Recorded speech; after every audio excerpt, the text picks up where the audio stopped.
Selamat datang di channel Eka Fendiaspara. Di sini kalian bisa menonton cerita liwa, gerebek liwa, serta keliling liwa. Kalian akan lebih tahu tentang apa saja yang ada di Liwa dan Lampung Barat. Terima kasih, jangan lupa kembali, tapi jangan bosan karena setelah tadi sembah batin akan ada penampilan dari kakak-kakak senior dari Sanggar Semistiwa. Karena pada akhirnya kami menyadari bahwasanya seni itu terus berkembang. Seni tidak hanya membahas tentang budaya, tapi bagaimana seni itu membahas tentang seni itu sendiri. Oleh karena itu nanti para kakak-kakak senior dari Sanggar Semistiwa akan berusaha untuk mengejawantahkan bagaimana tari berdasarkan representasi dari para penari itu sendiri. Tapi sebelumnya ngomong juga nggak apa-apa. Terkesannya aku jadi MC egois, aku terus yang ngomong. Lanjutin aja. Oke, baiklah. Setelah ini bersama-sama kita akan menyaksikan kembali tari sembah batin dari kelompok B. Kalau tadi kita menyaksikan tari sembah batin dari kelompok A, Sekarang dari kelompok B-nya kan? iya benar sekali. Tapi sebelumnya Bapak Ibu yang terhormat, dalam kesempatan ini kami selaku pelatih dan juga pengurus mengucapkan permohonan maaf yang sebesar-besarnya apabila dalam setiap kegiatan, entah itu pentas ataupun acara, mungkin ada waktu dari adik-adik yang tersita untuk dapat meluangkan waktu lebih untuk hadir ke sanggar. Karena bagaimanapun yang namanya proses seni ada prosesnya untuk mendapatkan progres. Iya, benar banget. Tetapi hari ini orang tua dari adik-adik ini akan melihat bangganya adik-adik ini kemarin tari persembahan yang diciptakan oleh Nyoman Mulyawan SSN MSN Dan diproduksi oleh Sanggar Semistiwa untuk menjadi tari persembahan khas Lampung Barat yang terinspirasi dari tatanan budaya tradisi Lampung Saibatin skala besar. Tari ini menjadi tari wajib yang dipersembahkan untuk tamu-tamu agung dalam berbagai perhelatan kegiatan adat Lampung maupun adat pemerintahan. Dengan penata tari dan penata musik Nyoman Mulyawan SSN MSN. It's my teacher dulu pada saat saya belajar pertama kali di Sanggar Semistiwa. Dengan penari Anggi Widiasari, Mevira Aulia, Okta Diana Putri, Zahra Syaputri, dan Eri Oktaviana. Maaf, Eri Oktaviani. Tadi suara dari ibunya langsung terdengar di telinga saya. Anak saya salah. Ada ibu ya. Langsung saja bersama-sama kita saksikan tari sembah batin dari kelompok B. Selamat menyaksikan.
Bedana kelompok B dengan penari Fani Trinur Maharani, Vina Trinur Maharani, Metalia Relida, Dita Julia, Dea Ayu Maharani, Vera Isnita Putri, Nadea Pamela, dan Rasela Dinata. Hadirin yang berbahagia, marilah sama-sama kita saksikan penampilan tari bedana kelompok B.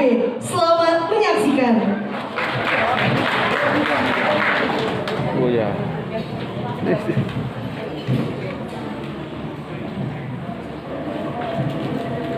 Thank